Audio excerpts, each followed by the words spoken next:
AI 컴퓨터에도 윤리란 개념이 필요할까요? 오늘 국회에서 인공지능의 윤리적 개발과 법적 과제 토론회가 열렸습니다. 이슈플러스 신세아 기자 나와 있습니다. 신 기자, 인공지능을 윤리의 준거로 접근한 토론회 상당히 이색적인데 어떤 토론회였나요?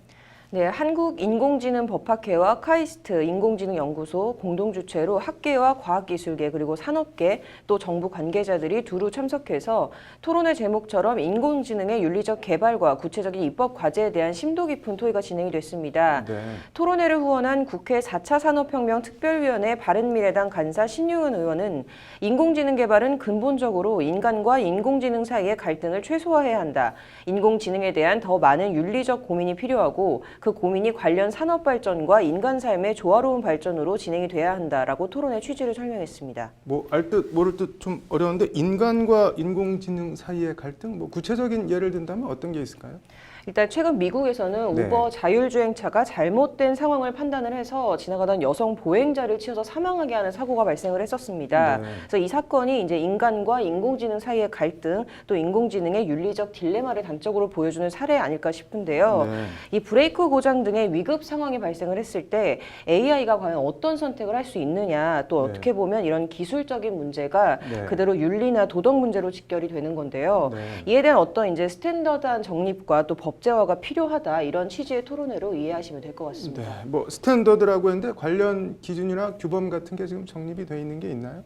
일단 미국의 경우에는 지난 네. 2017년 1월 인공지능 연구자, 또 법학자, 윤리학자, 또 경제학자 등이 네. 미국 캘리포니아 아실로마에 모여서 아실로마 AI 원칙이라는 것을 이제 발표를 했습니다. 네. 그래서 이게 AI의 안전성과 일자리 대체, 또 법적 책임, 인간의 고유성 담보 등 이제 윤리적 문제에 관한 선언적인 규범이라고 볼 수 있는데요. 네. 이제 일본의 경우에는 인공지능 학회에서 윤리 가이드라인을 제정을 했고 캐나다, 프랑스 등도 정부 차원의 관련 규제를 좀 만들고 있습니다. 네. 그래서 우리 정부도 지난해 5월에는 윤리 헌장과 지능정보사회 윤리 가이드라인을 마련한 바 있는데요. 네.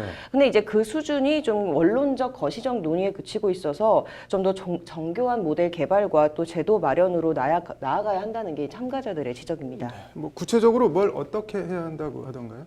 일단은 이제 기술적인 측면 그리고 네. 법제도 측면으로 크게 이제 나눠서 볼 수가 있는데요. 네.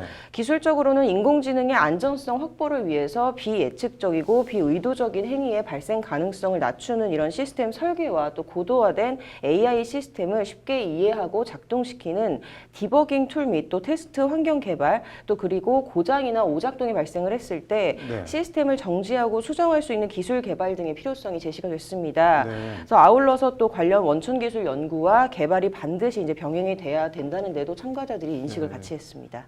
법 제도적 측면에서는 어떤 말들이 나왔나요? 법제도와 관련해서는 위험의 적절한 배분 또 책임 귀속 주체를 명확히 해야 한다라는 관점에서 이제 제도화가 수반돼야 할 거라는 게 오늘 발제자 중에 한 명인 김지원 과기정통부 인공지능 정책팀장의 말인데요. 네. 이제 이와 관련해서 변재일 의원이 대표 발의를 한 국가정보화 기본법 전면 개정안이 발의가 되어 있는 상태입니다. 그래서 법안은 지능정보기술 개발자 또는 활용자에게 이 서비스 오작동을 방지하기 위한 보호 조치 의무와 네. 또 외부에서 긴급하게 강제 종료를 할 수 있는 킬 스위치 방식 설계 의무 등의 내용을 담고 있는데요. 네. 이제 관련해서 과기정통부는 지난해 4월 지능정보사회 윤리 가이드로 공공성과 책무성, 또 통쟁성, 이 투명성이라는 4대 원칙을 제시한 바 있습니다. 네. 그래서 인공지능이 제공할 수 있는 구체적인 서비스 모델과 그에 따른 이제 규율 수준을 더 세분화할 필요가 있다라는 게 이제 김지원 팀장의 말인데요. 네.